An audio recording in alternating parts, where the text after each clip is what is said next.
Welcome to the workshops of Wendell August. What you're about to see is the second part of our hand hammering process. You know, every piece that we make in our workshop is made one at a time by hand. And our technique of hand hammering is a three-step process. This is our second step. We call this anviling and flattening. Here's an old school anvil. You don't see many of these around, but what Corey is doing right now is adding the hammer marks around the perimeter of this piece. We have hammer marks over our entire pieces, and so what Corey is doing is adding the anvil marks and the hammer marks around the perimeter of this piece. But you can see as he's hammering, and as it came off the first step of the hand hammering process in the hammer room, that this piece of aluminum is kinked up. It's bowed. It's not flat. And to continue through our entire process, it has to be made completely flat. So this second step of the process, again, using the old school technique and tools of a ball-peen hammer and an anvil, is adding the hammer marks around the perimeter of the design.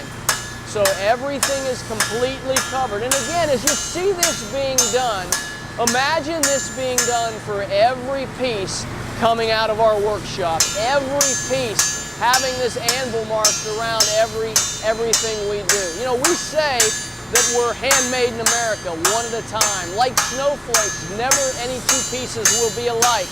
But it's reality. You know, Corey will never be able to hit these hammer marks exactly alike on any piece he makes. He'll never be able to do this exactly the same.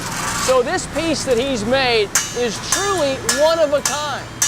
And every piece we make is one of a kind. So you can see there, as you look at the metal, how it is all kinked up and how it is all bowed.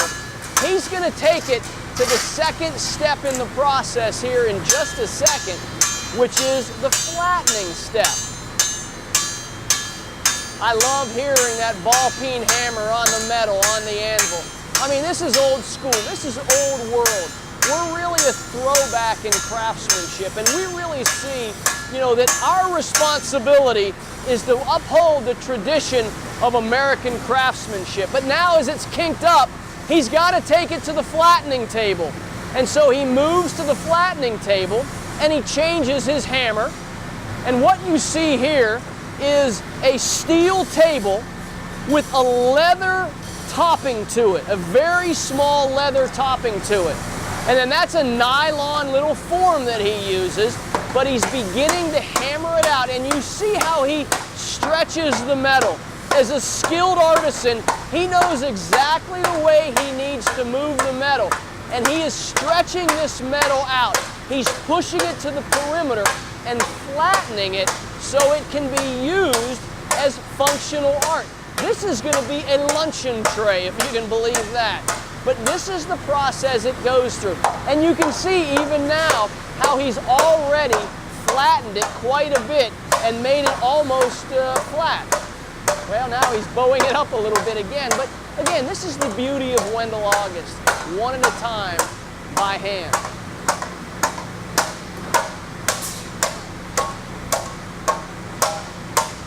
Each piece. So now he goes on the front of the design. And I've got a funny story for you. You know, I was taking a bunch of Boy Scouts around one time.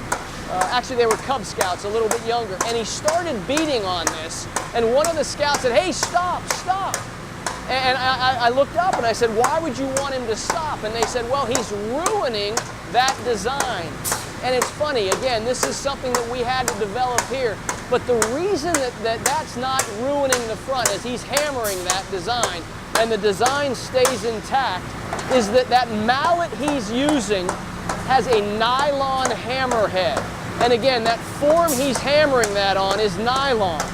And so all the blow, all the force of the blow is being absorbed by the nylon in the form that he's working on and the hammer. But you can see that he's just about done. And the final step of the flattening process is right here. As he hammers it out and as it's completely flat and readied for the next step of our process, which is cutting it to shape.